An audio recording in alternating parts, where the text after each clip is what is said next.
सरकार एनडीए सरकार हमें उम्मीदवार बना के आपके पास भेजा है। मैं आप लोग से इतना ही कहना चाहती हूँ कि 35 वर्षों से जो बेलागंज विधानसभा में आप लोग को मान सम्मान विकास के कामों जो रुका हुआ था, तो आने वाला समय में मैं इतना ही कहना चाहती हूँ कि विधानसभा को आज समय आ गया है।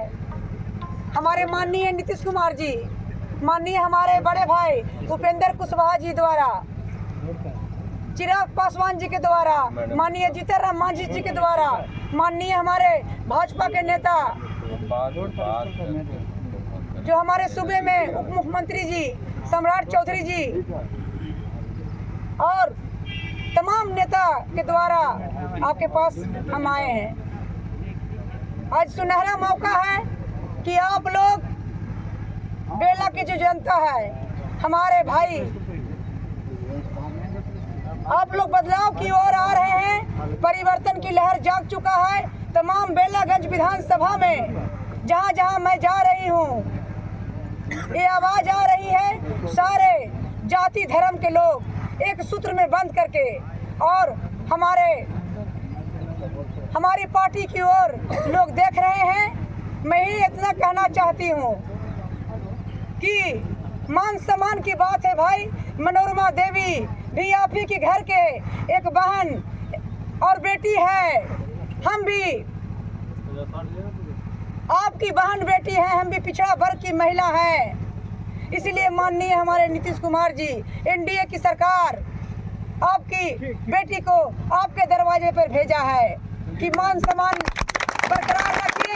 आने वाला समय में भगवान मौका दिया, आप लोग मौका दिए, तो आपकी बहन, आपकी बेटी मनोरमा देवी, हमारी सरकार आपके लिए सदैव तैयार रहेगी। एक चंद शब्दों के साथ आगे हमारे जो गार्जियन आए हुए हैं वो आपके सामने और बातों को रखेंगे। मनोरमा देवी जिंदाबाद, कुशवाहा जिंदाबाद, विधायिका कैसा हो, मनोरमा देवी कैसा हो। पर से लगातार इसी क्षेत्र में हम घूम रहे हैं और जहाँ जहाँ गए हैं लोगों की स्थिति को देखकर तमाम जाति धर्म के लोग, इस बार लगता है कि बेलागंज में बिल्कुल जात पात सब समाप्त हो चुका है। अलग बात है कि चुनावी दौरा में व्यस्तता के कारण, विलंब के कारण दिन का भोजन अभी तक हम लोग नहीं किए हैं, लेकिन उसके बावजूद इतनी प्रसन्नता है भोजन न होने के बाद भी कि जहाँ भी गए वहाँ से जो सिर्फ हम लोगों के सामने लोगों ने कहा उसके आधार पे हम नहीं कह रहे। सामने तो हर कोई जाता है तो लोग बोल देते हैं कि आप ही को वोट देंगे। जो और अगल बगल से और दूसरे तरीका से जो खबर हम लोग लेते हैं उसके आधार पे हम कह रहे हैं कि हर जगह जहाँ गए वहाँ के लोगों ने कहा कि 75% से ज़्यादा लोग एनडीए के पक्ष में, मनोरमा जी के पक्ष में। हम भी आपसे यही आग्रह करने के लिए आए कि आप सब लोग एक एक वोट दीजिए मनोरमा जी को। मनोरमा जी को वोट दीजिएगा तो इलाके का विकास हर तरह से, क्योंकि एनडीए गठबंधन की सरकार नीतीश कुमार जी के नेतृत्व में बिहार में जब से है, कितना विकास चारों तरफ दिख रहा है।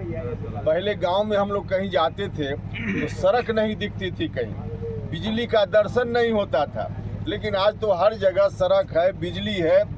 कितना काम की चर्चा की जाए, समाज के सभी वर्ग के लोगों के लिए भारत की सरकार हो या राज्य की सरकार काम किया गया है। तो इतना अच्छा काम करने वाली सरकार है, तो जो काम करने वाला है उसी को आगे और कोई काम दीजिएगा तो करेगा, और जो काम नहीं करने वाला है उसको कोई काम बता भी दीजिए तो नहीं कर पाएगा। तो इसलिए काम करने वाली सरकार बिहार में है, मौका दीजिए। ऐसे भी साधारण रूप में आप भी हमारी बात से सहमत होइएगा, जिसकी सरकार रहती है उसी का प्रतिनिधि अगर है तो काम कराने में आसानी होती है। बिल्कुल सही। विरोधी पार्टी का अगर कोई व्यक्ति हो जाता है प्रतिनिधि, उसको कहिए कोई काम तो सीधे कह देगा कि हमारी बात तो कोई सुनता ही नहीं है, तो हम कैसे करें, क्या करें। और सच बोलता है वो। विरोधी पार्टी का कोई प्रतिनिधि जीत जाए तो काम कराने में कठिनाई होती है, काम नहीं हो पाता है। काम तब होता है जब जिस गठबंधन या पार्टी की सरकार उसी का प्रतिनिधि हो। और संयोग इतना अच्छा है कि दिल्ली में भी एनडीए गठबंधन, पटना में भी एनडीए गठबंधन, और यहाँ से आप सब लोग एनडीए गठबंधन की उम्मीदवार को, मनोरमा जी को जिता दीजिए। हर तरह से आपका विकास आगे बढ़ेगा। क्या समझिए, मनोरमा जी सिर्फ एक पार्टी की उम्मीदवार नहीं है। मनोरमा जी जहाँ नीतीश कुमार जी के उम्मीदवार हैं, हमारे भी उम्मीदवार हैं, मांझी जी की भी उम्मीदवार हैं, चिराग पासवान जी की भी उम्मीदवार हैं, और उपेंद्र कुशवाहा की भी उम्मीदवार हैं। इनको जिताइएगा तो सब लोगों की ताकत बढ़ेगी।